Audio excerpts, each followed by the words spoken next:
महादेव, देवों के देव महादेव जी के चरण में प्रणाम करती हूँ, मेरा प्रणाम स्वीकार हो। माता गौरा पार्वती के चरण में प्रणाम करती हूँ, मेरा प्रणाम स्वीकार हो। गणपति ललनमा के चरण में प्रणाम करती हूँ, मेरा प्रणाम स्वीकार हो। सब देवी देवताओं के चरण में प्रणाम करती हूँ, मेरा प्रणाम स्वीकार हो। अपने से बड़े को चरण में प्रणाम करती हूँ, मेरा प्रणाम स्वीकार हो। गुरु भाई बहना, मैं एक कथा सुनाने जा रही हूँ। इस कथा को पूरा सुनिए और रहस्य जानिए।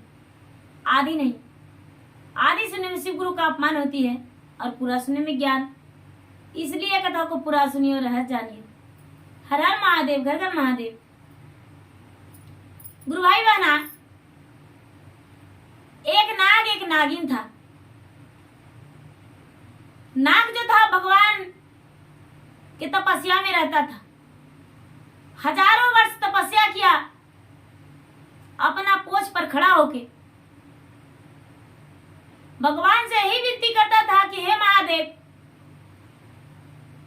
हम चाहते हैं आपके चरण में रहूं, आपके शरण में रहूं, आप मुझे अपना शरण में जगह दे दे। भगवान ने नाग को आशीर्वाद दे दिए और उसका तपस्या का पूरा उसको फल दे दिए। नाग से पूछे कि तो तू कहाँ रहोगे, हम अपना शरण में जगह देंगे तब तू कहाँ रहोगे। नाग बोला, हे प्रभु, हम चाहते हैं आपके गले का शोभा बन जाए, नाग का हार बन जाए। आपको भी पूजा होवे तो मेरा भी पूजा हो, यही चाहते हैं। जब ऐसा बात भोलेनाथ सुने तो अपना गला को पसार दिए कि ठीक है, मेरे गला में लिपट जाओ, हम तुम्हें रखने को लिए तैयार हैं। नाग ने भगवान भोलेनाथ का गले में लिपट गया। नाग बोला, हे महाराज, आप तो वन के वासी हैं, वन में रहने वाले हैं, आपको हम रक्षा करेंगे, आपको हम खुश रखेंगे। नाग ने ऐसा वचन दिया। भोलेनाथ भी बोले तो ठीक है। जब महादेव गंगा स्नान करते थे, अपना जटा खोलते थे, तो नाग जो था, नाग गला से उतर जाता था।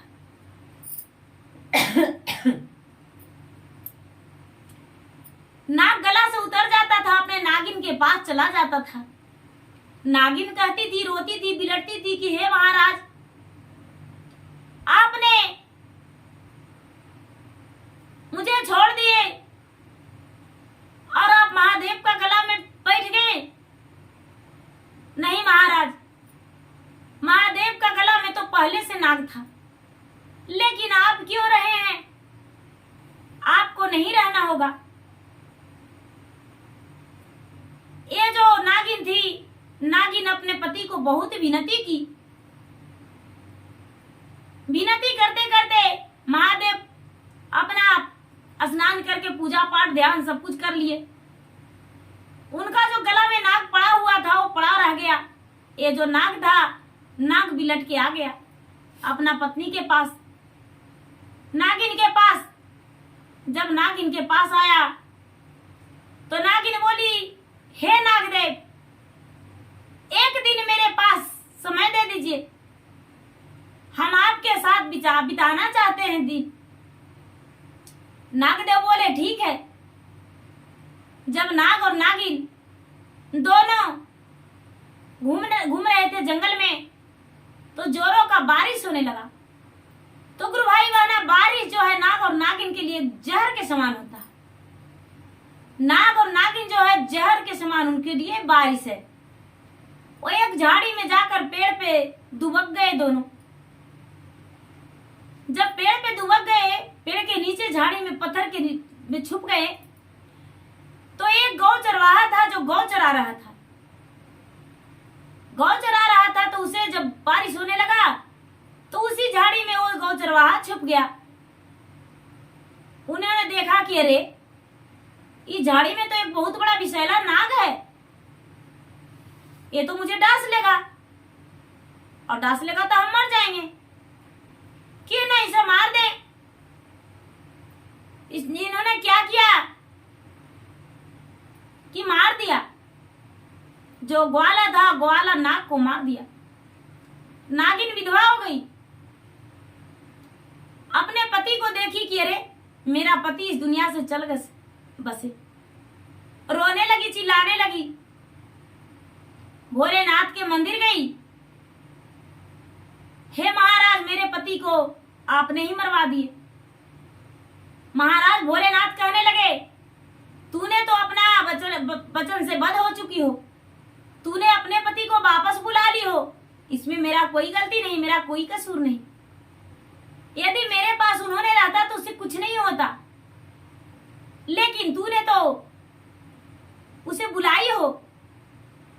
नागिन कहती है हम उसे डांस लेंगे, उसे भी मार डालेंगे, लेकिन अभी नहीं, जब उसका विहाता जिंदगी हो जाएगा तब।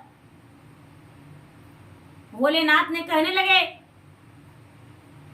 उसको मारना मत, उसको मत डांसना, लेकिन ये नागिन नहीं मानी। पार्वती बोलते हैं हे नागिन, इसमें उसका कोई दोष नहीं, तुम्हारा नाग का मृत्यु लिखा हुआ था उसके हाथों। नाग से जन्म पहले और एक मनुष्य था और उसे मार डाला था, उसे बहुत तड़पाया था, रुलाया था, इसीलिए वो नाग घर में जन्म लिया और उसे उन्होंने अपना बदला लिया है। नहीं, उसे नहीं डांसो।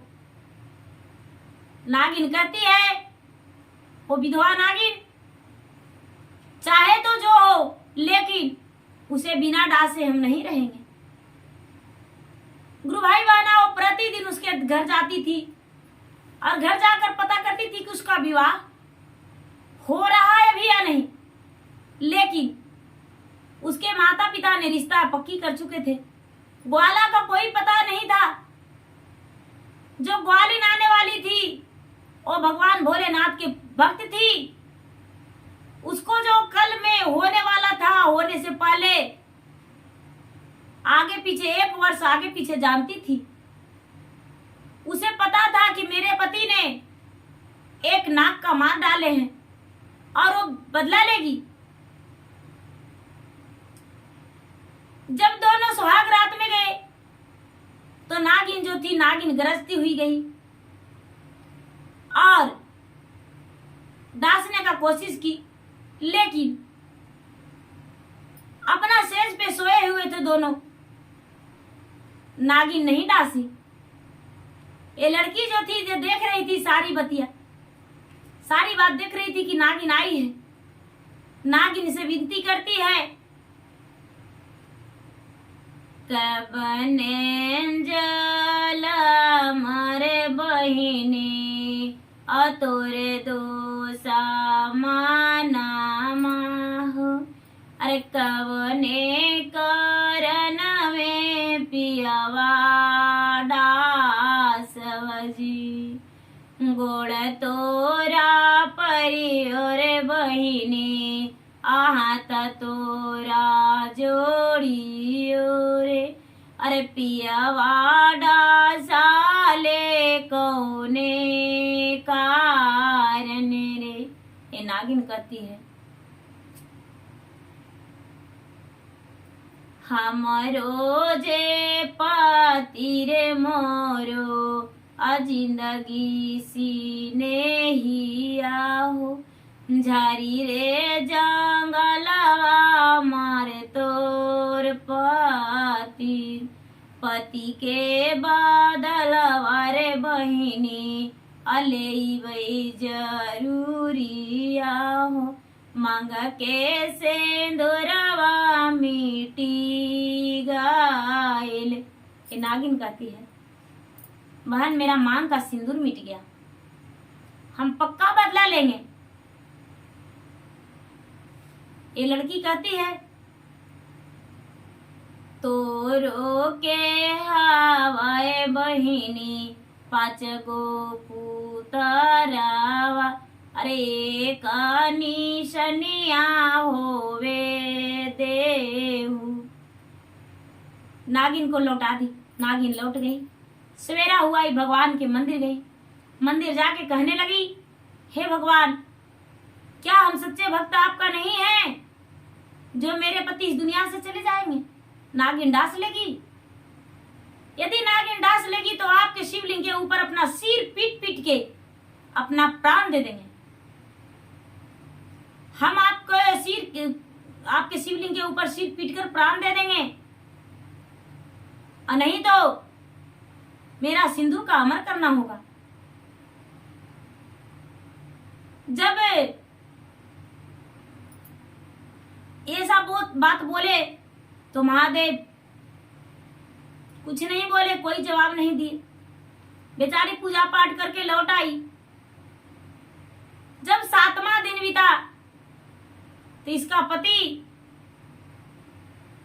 पलंग से नीचे उतरा और सर्प के मूड़ी पे लात पड़ गया। सर्प ने डांस लिया। जब सर्प ने डांस लिया तो लड़का चिल्लाने लगा, मुझे सर्प डांस लिया, सर्प डांस लिया। लड़की चकचहा के उठी और कहती है, ये क्या हो गया? हमने तो नागिन को मना किए थे।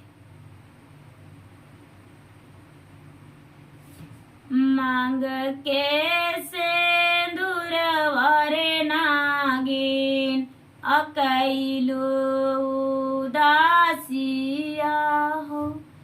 अरे तोड़ी देला हाथे शंका चूड़ी रे। पति के मारले रे बहिनी अपति नाही मिलल रे। अरे हमरो तू विधवा करी देलू रे। ये जो लड़की थी पति को देखकर मृत्यु होकर ये मंदिर चली गई भोलेनाथ के मंदिर चली गई और मंदिर में जाकर भगवान के मनाने लगी, सुमरन करने लगी। सवेरा हुआ, इसके माता पिता सारा लोग देखे कि इसका बेटा मर गया। सारा लोग कहते हैं बहू डायन थी, बहू खा गई, बहू डायन थी, बहू खा गई। कुछ लोग देखे कि वो मंदिर गई है, मंदिर में है, भगवान के सिर ऊपर अपना शिवलिंग ऊपर पटक रही है अपना सिर। सारा लोग कहने लगे इसे घर से निकाल दो, रात से निकाल दो, ये डायन बहू है, अपना पति को खा गई। पति तो चल ही गया लेकिन लालचन और कलेम इसको अनेकों लगने लगा। ये बेचारी क्या करती, पूरे दिन अपना सिर को पटकते रह गई। जब पटकते पटकते शाम हो गया, माता पार्वती कहते हैं, हे महाराज, यदि उसका पति का जीवन दान नहीं दीजिएगा तो ये भी प्राण त्याग देगी। कैसे होगा? भोलेनाथ ने अपने गले को, नाक को फेंक दिया और फेंक कर और कहने लगे कि जाओ नागिन को मना लो, जाओ नागिन को मना लो। नागिन फिर से डांसेगी, उसे जिला देने बोलो। नाग ने आया, आकर बोला, हे नाग रानी, जा उसे तू फिर से डांस ले। ये जो लड़का था वो निर्दोष था, तेरा पति का धोखे में मार डाला, लेकिन ये अपना बदला लिया है। तू इसका पति का जीवन दान दे दो। भगवान भोलेनाथ ने जब ऐसा बोले तो नाग उसका जो थे भगवान का, उन्होंने नागिन को मनाई। नागिन ने जाके उसका पति को फिर से डांस ली, फिर से डांस ली। ये लड़का जी गया। जब लड़का उठ के बैठ गया, सारा लोग, कुछ लोग जाकर बोले, बहन जी आपके पति जीवित हो गए। लड़की झट से आई, सास कहती है, तू डायन हो, ढूंढते ही मेरा बेटा का खा गया, हम तुम्हें अपना बेटे में नहीं ठेकने देंगे। गांव वाले ने उस पे ईंट और पत्थर चलाने लगे। उंगलियां उठाने लगे। ये लड़की कहती है कोई बात नहीं तो हम जा रहे हैं, हम पे लगनी मत उठाइए, मुझे डायन मत कहिए, हम कोई डायन और आसिनी नहीं है। जैसा ही पीछे मुड़ी अपना घर छोड़ने को लिए, उसका जो पति थे दौड़ के झपट के उसको हाथ धर के कहते हैं, जब संसार में मेरे लिए तू नहीं तो कुछ नहीं, अपने माता पिता को त्याग सकते हैं, अपने जीवन को त्याग सकते हैं, लेकिन तुम्हें नहीं त्याग सकते। तूने तो मेरा वो अर्धांगिनी है जो कि प्राण वापस ला दी अपने पति को, जैसे सती ने अपने पति को प्राण वापस लाई थी, उसी तरह तू भी आज अपने पति को प्राण वापस लाई हो। हम तुम्हें जाने नहीं देंगे। माता पिता से आज्ञा लिया है माता, हम आपके राज घर छोड़कर जा रहे हैं, क्या आपको ये पसंद है या बहू को स्वीकारना है? भला बेटा को आगे तो दुनिया संसार झुकता है, तो कैसी माँ रहेगी जो नहीं झुकेगी? उसके माता पिता ने बोले, हे बेटा मुझे क्षमा कर दो, हम रखने को लिए तैयार हैं, तुम लोग दोनों रहो और खुशी खुशी रहो, हम कभी ऐसा नहीं करेंगे। जो बोले वो गलती हो गया, मेरा बहू तो लक्ष्मी है, मेरा बहू की कृपा से तुम्हारा प्राण वापस आ गया। अपना बहू और बेटे को रख लिए, बहू बेटे सुखी जीवन बिताने लगे। जो बहू थी बहू पूजा पाठ नहीं छोड़ी, अपना पति को भी कोशिश की कि तुम आप भी पूजा कीजिए, जब मन होता तो उसके पति भी कर लिया करते थे, लेकिन लड़की पूजा नहीं छोड़ी।